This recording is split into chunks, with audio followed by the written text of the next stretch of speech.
विद्यार्थियों, पिछले क्लास में मैंने आयनिक यौगिकों के गुणधर्म के बारे में बताया था। आज की क्लास में मैं आपको सक्रियता श्रेणी के बारे में बताता हूं, यानी रिएक्टिविटी सीरीज के बारे में।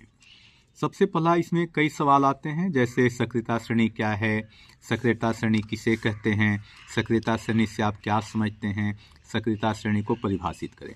ये क्वेश्चन अनेक हैं, लेकिन इस सब का उत्तर एक है। क्या है? तो सक्रियता श्रेणी समझिए।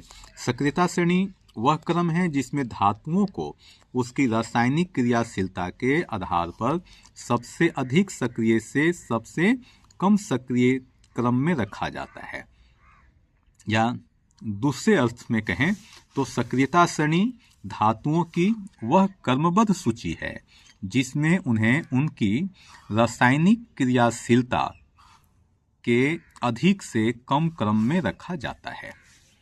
अर्थात जो धातु ऊपर होती है वह सबसे सक्रिय होती है और जो नीचे होती वह सबसे कम सक्रिय होती है। यहाँ पर एक छोटा सा सक्रियता श्रेणी बताता हूँ। धातुओं की सक्रियता श्रेणी अधिक से कम सक्रियता के क्रम में, जैसे पोटेशियम सबसे सक्रियता श्रेणी में ऊपर है, पोटेशियम के बाद सोडियम कम है उससे, सोडियम के नीचे कैल्शियम है, कैल्शियम के नीचे मैग्नीशियम है, मैग्नीशियम के नीचे एल्यूमिनियम है, एल्यूमिनियम के नीचे जिंक है, जिंक के नीचे आयरन है, आयरन के नीचे लेड है, उससे नीचे कॉपर है, उससे नीचे सिल्वर है, उससे नीचे गोल्ड है। तो इस प्रकार से ये धातुओं की सक्रियता श्रेणी में उच्च सक्रियता से निम्न सक्रियता की ओर बढ़ते चले आए। अभी जो मैंने आपको सक्रियता श्रेणी बताई उसमें पोटेशियम सबसे अधिक सक्रिय और सोना सबसे कम सक्रिय धातु है। अब सक्रियता श्रेणी का अर्थ क्या है इसे समझना है। यानी जो धातु ऊपर होती है वह सबसे आसानी से इलेक्ट्रॉन छोड़ती है, जल, अम्ल और ऑक्सीजन से तीव्र अभिक्रिया करती है। अर्थात उदाहरण के रूप में कौन कौन, तो आप देखेंगे पोटेशियम, सोडियम, कैल्शियम। ये ऐसे धातु हैं जो बड़े आसानी से इलेक्ट्रॉन का त्याग करते हैं, जल, अम्ल और ऑक्सीजन के साथ अभिक्रिया करते हैं। जो धातु सबसे नीचे होती है वह कम प्रतिक्रिया करती है और प्रायः स्वतंत्र अवस्था में पाई जाती, जैसे Ag सिल्वर, Au गोल्ड। तो इस प्रकार की धातुएं जो हैं सबसे कम अभिक्रियाशील हैं और ये प्रकृति में स्वतंत्र अवस्था में पाए जाते हैं। सक्रियता श्रेणी का उपयोग को समझा जाए कि आखिर ये सक्रियता श्रेणी इतना महत्वपूर्ण क्यों है, इसका क्या उपयोग है। तो पहला इसका उपयोग जो है सक्रियता श्रेणी का, वो धातुओं के निष्कर्षण में है। आज विभिन्न प्रकार के धातुओं का जो निष्कर्षण करते हैं, तो उससे पहले हम उन धातुओं का सक्रियता श्रेणी पर ध्यान देते हैं। तो इसमें पहला क्या है, अधिक सक्रिय धातु जैसे पोटेशियम, सोडियम, कैल्शियम, ये उदाहरण है अधिक सक्रिय धातु का। इनका निष्कर्षण कैसे होगा, तो इनका निष्कर्षण होगा विद्युत अपघटन द्वारा। इसी तरह से मध्यम सक्रिय धातु कौन कौन, जिंक, आयरन, इनका निष्कर्षण कैसे होगा, कार्बन द्वारा। कम सक्रिय धातु कॉपर, सिल्वर, गोल्ड, ये स्वतंत्र अवस्था में पाए जाते हैं। अब आइए दूसरा उपयोग क्या है। दूसरा उपयोग है विस्थापन अभिक्रिया समझने में सक्रियता श्रेणी का महत्वपूर्ण भूमिका होती है। अर्थात अधिक सक्रिय धातु कम सक्रिय धातु को उसके यौगिक से हटा सकती है।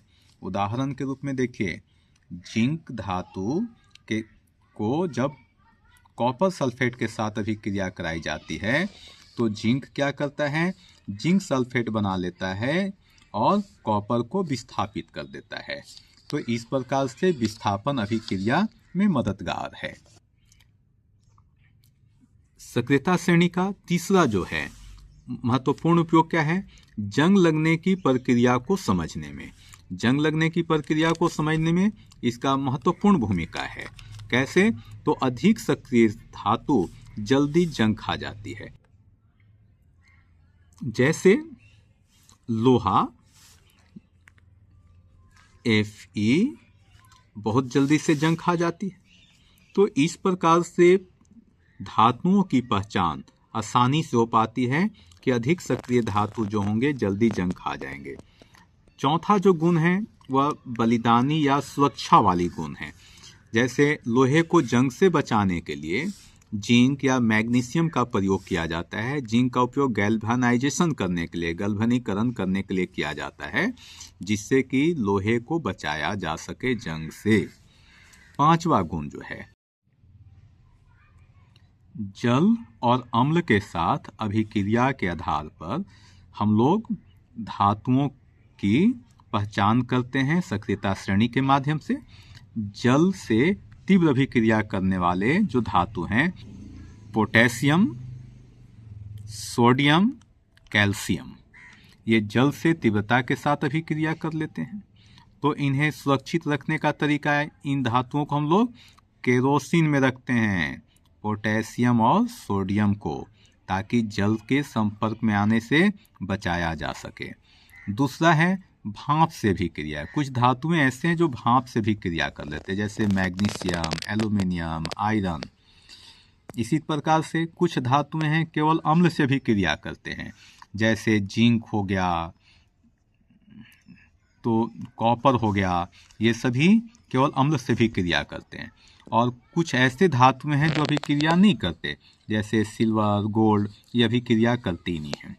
चलिए आगे आपको जानते हैं। छठा वह है धातु और अधातु संबंध के बारे में। इलेक्ट्रॉन के आधार पर धातुएं और अधातुएं, धातुएं क्या करते हैं, इलेक्ट्रॉन की त्याग करते हैं, अधातुएं इलेक्ट्रॉन को ग्रहण करते हैं। धातुएं धनायन बनाती हैं, अधातुएं ऋणायन बनाती हैं। अधिक सक्रिय जो अधिक सक्रिय हैं वह जल्दी इलेक्ट्रॉन दे देती हैं, और अधिक सक्रिय हैं वह जल्दी इलेक्ट्रॉन ले लेती हैं अधातुओं में। आयनिक धातुएं जो हैं आयनिक यौगिक बनाते हैं, और अधातुएं जो हैं आयनिक यौगिक को पूर्ण करती हैं। फॉर एग्जाम्पल देखें, धातु जोड़ अधातु क्या बना लिए, आयनिक यौगिक बनाए, यानी सोडियम जोड़ क्लोरीन, सोडियम क्लोराइड बनाया।